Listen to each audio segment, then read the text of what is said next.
आप सभी का स्वागत है हमारे 89.6 एफएम सीकर के डिजिटल पेज पे। मैं हूं प्रीति और आज हमारी कम्युनिकेशन विद्या की टीम आई है राजकीय उच्च माध्यमिक विद्यालय रघुनाथगढ़। चलिए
अब इस स्कूल की हम एक बहुत ही अनोखी क्लास में आ गए हैं जो है मल्टी स्किल फाउंडेशन कोर्स की क्लास। आइए इनके टीचर विक्रम जी से हम जानते हैं कि क्या खासियत है, क्या कराया जाता है इस क्लास में। नमस्ते जी। तो आइए जो कोर्स है ये बड़ा यूनिक है, अनोखा है, तो ये कब चालू हुआ? ये 2022 से चल रहा है। अच्छा, 2022 से चल रहा है। और आप इनके कब से इंचार्ज हैं? 2022 से मैं 2022 से। तो मैंने देखा कि आप बहुत सारी अलग अलग चीज़ें सिखाई जाती हैं। तो कितने बच्चे आते हैं? हमारे 50 बच्चे अभी इनरोल हैं 9th और 10th क्लास। अच्छा, 9th और 10th क्लास में फोकस है अभी। और कौन कौन सी एक्टिविटी सिखाई जाती है?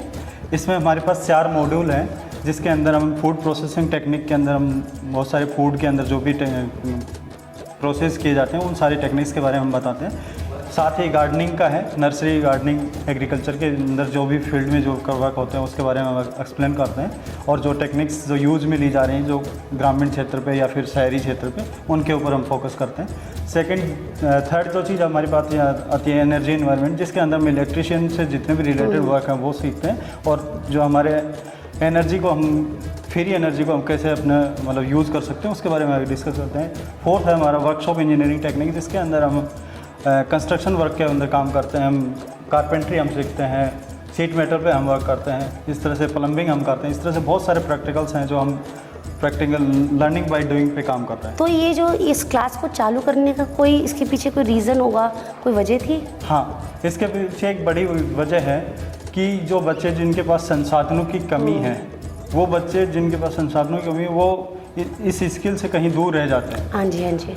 उनके घर वालों के पास इतना पैसा नहीं होता कि वो अच्छी स्किल किसी को दे सके। हम ये जो भी चीज़ें सिखा रहे हैं ये फ्री ऑफ कॉस्ट है बच्चे के लिए, कोई भी किसी भी तरीके का कोई भी पैसा नहीं लिया जा रहा है। और इसके पीछे एक बजाज ऑटो फाइनेंस हमें फाइनेंस कर रहा है। और अच्छा। ये जो संस्था ये जो लैब सेटअप किया है ये पुणे का महाराष्ट्र से लैंड हैंड इंडिया के नाम से एक एनजीओ जो इसको संचालित कर रहा है। अच्छा, तो आप ये देख सकते हैं कि इस स्कूल में ना केवल बच्चों को एक सिंपल शिक्षा दी जाती है बल्कि उनकी स्किल डेवलपमेंट पे भी फोकस किया जाता है। आपसे बात करके बहुत अच्छा लगा, धन्यवाद।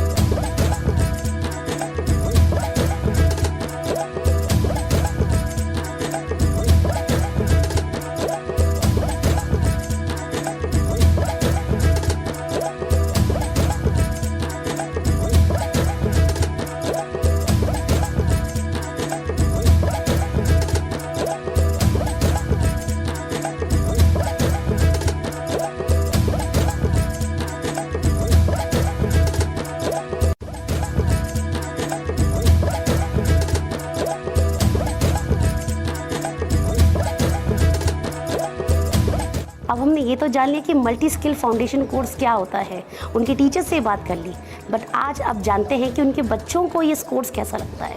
हमारे साथ इस समय है नेहा। तो नेहा, आप कौन सी क्लास में पढ़ती हैं? मैं क्लास 10th में पढ़ती हूँ। 10th में पढ़ती है, नाइस। तो आप ही बताइए कि आप इस स्किल कोर्स में क्या क्या सीखते हैं? हम इसमें 4 सेक्शन है, FPT, WET, GNET, energy environment. FPT में हम खाना बनाने के प्रकार, उससे जुड़ी सावधानियाँ। WET में हम लकड़ी से कोई चीज़ बना सकते हैं, उससे जुड़ी सावधानियाँ। एनर्जी एनवायरनमेंट में वायरिंग के बारे में सीखते हैं, उससे जुड़ी सावधानियाँ। और जीनेट में गार्डनिंग के बारे में सीखते हैं, अलग अलग पौधों के बारे में सीखते हैं, उसकी जानकारी प्राप्त करते हैं, उनको कैसे फुला सकते हैं इसके बारे में जानते हैं। अच्छा, तो अभी तक आपने इसमें क्या क्या सीखा है, कुछ बता सकते हैं? हाँ, FPT में हमने जैसे खाना बनाना, जैसे समोसा, कचौरी, केक, ये सीखा है। अब मुझे भी खिलाएंगी? हाँ। चलिए, और आगे उसके अलावा? एनर्जी एनवायरनमेंट में हमने एक वायरिंग के प्रकार, उनको कैसे किया जाता है, कितने प्रकार होते हैं। और गार्डनिंग में हमने पौधों के बारे में जाना, कितने प्रकार के पौधे होते हैं। और जीनेट में हमने उनसे जुड़ी सावधानियाँ, उनको किस तरह काटा जाता है। अच्छा, तो आप मुझे बताइए, आपने जो यहाँ पे इतनी सारी चीज़ें सीख रहे हैं, तो आप इसका कहीं इस्तेमाल कर सकते हैं इन चीज़ों का? हाँ, घर पर कहीं हम बाहर जाएं तब भी कर सकते हैं। मतलब अगर आप गार्डन पे जा रहे हैं तो उन पेड़ पौधों के बारे में आपको आसानी से पता चल जाएगा कि ये पेड़ ये है, हाँ, वो पेड़ वो है, इसकी जानकारी मिल। चलो, इस स्किल फाउंडेशन का फ़ायदा बच्चे भी उठा रहे हैं। वो आज अगर बाहर निकलते हैं घर से या घर में भी कोई समस्या होती है तो स्किल फाउंडेशन में पाए गए कोर्सेज से उस समस्या को सुलझा लेते हैं।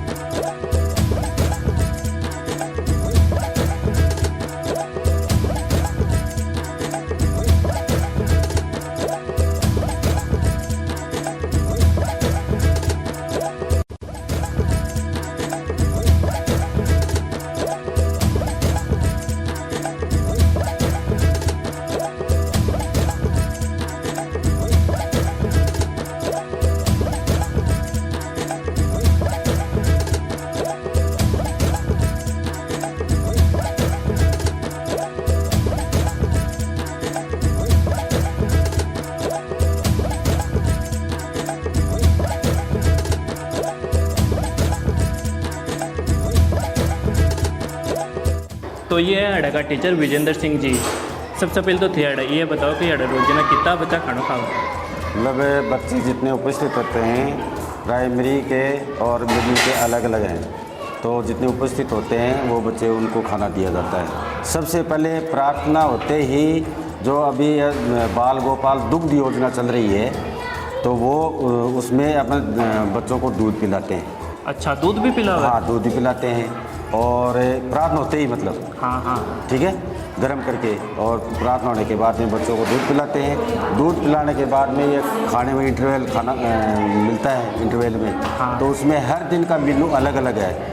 थे बता सको कब वो काय मेन्यू है? हाँ, सोमवार में मिले सब्जी रोटी, हाँ, ठीक है, और मंगलवार को दाल चावल, बुधवार को दाल रोटी, गुरुवार को खिचड़ी बनती है, और शुक्रवार को दाल रोटी, और शनिवार को सब्जी रोटी बनती है। सप्ताह में एक बार मौसमी फल दिया जाता है सभी बच्चों को, जैसे मौसम के अनुसार जो फल चलते हैं ना वो बच्चों को खिलाते हैं।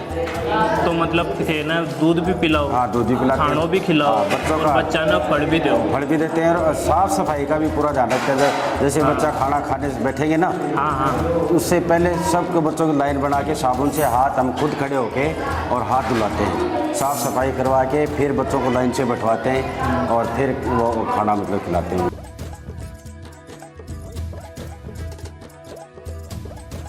सबसे पहले तो थे थारो नाम बताओ? मेरा नाम लीलावती है और थेड़ा कितना साल से काम कर? मैंने 15 साल हो गए। अच्छा, और डेली थे कितना बच्चा को खाना बनाओ? डेली तो है भाई, क्लास में बच्चा है घर ही बनावा है रोटियाँ, तो सन दाप दाप कर दिया खानो सब बच्चा ना। और थाना कोई परेशानी हुआ कभी बनावा में? नहीं, क्या की परेशानी तो नहीं, सारी चीज़ है स्कूल में। देखो परेशानी तो है की चीज़ की कोई परेशानी हो तुम है ही है कि खाद्य मास्टर आना लाते मन कोई चीज़ की। जी सही बात है। और थारा जी मतलब बच्चा खानो खा का एकदम हष्ट पुष्ट तंदुरुस्त है ना? हाँ, तंदुरुस्त है। वो तो एक बात तो भी लाग रही बच्चा ना, हर एक बच्चा एकदम बढ़िया से काम कर रहा है, रोटी खा रहा है बढ़िया। हाँ, सब बच्चा है जो खानो खा, सब बच्चा ना जहाँ बुला बुला कर भी है बच्चा ना खानो खुआवा। हाँ, और खाना के अलावा भी कुछ और दो क्या? खाना को पोस्ट मिला है, फड़ियार मिला है 15 दिन 8 दिन। और कुछ भी मिला है? और कुछ फड़ियार ही मिला है, दूध है, दूध मिला है। दूध भी मिला है? हाँ। अच्छा, वो कब मिला? वो भी सुबह की टाइम में मिला है।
अभी हमारी जस्ट कम्युनिकेशन विद्या की क्लासेस ख़त्म हुई है और यहाँ कुछ बच्चे हैं जिन्होंने ये क्लासेस बहुत ध्यान से सुनी है। तो आइए इनसे जानते हैं कि इन्होंने क्लास में क्या सीखा।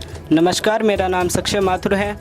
ये जो कम्युनिकेशन क्लास है इसमें मैंने बहुत ध्यान से सीखा। यहाँ हमें बहुत सारे कम्युनिकेशन स्किल के टॉपिक सिखाए गए, जैसे आई कांटेक्ट है और भी बहुत सारे हैं। इनको सीख के मुझे बहुत अच्छा लगा, क्योंकि मुझे ऐसा लगता है कि ये मेरे फ्यूचर में या मैं कोई सामान्य किसी से बात भी करूँ तो उसमें ये बहुत काम आएंगे और लोगों के प्रति मेरा जो प्रभाव है उसको ये थोड़ा सा उसमें परिवर्तन करेंगे और आगे भी ये बहुत महत्वपूर्ण है।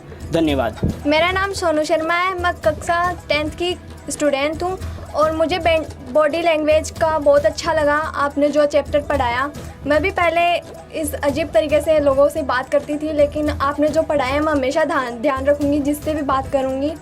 और सर ने बहुत ही अच्छे से तरीके से पढ़ाया, सच में थैंक यू सर। हेलो, मेरा नाम नेहा है। मैं क्लास 10th की स्टूडेंट हूँ।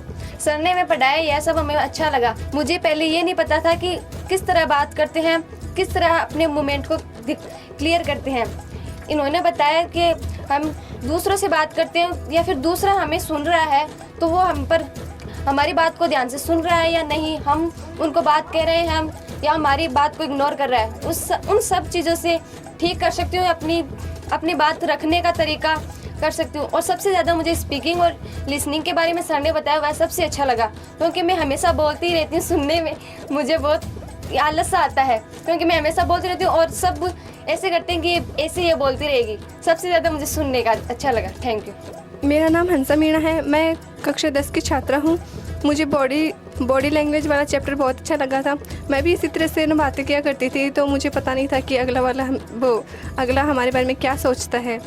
तो मुझे ये बहुत अच्छा लगा। तो अब से मैं इन सब चीज़ों का ध्यान रखूँगी और सर ने बहुत अच्छा पढ़ाया। हम ये देख सकते हैं कि आज कम्युनिकेशन विद्या की क्लासेस बच्चों ने बहुत एंजॉय करी और बहुत कुछ सीखा भी।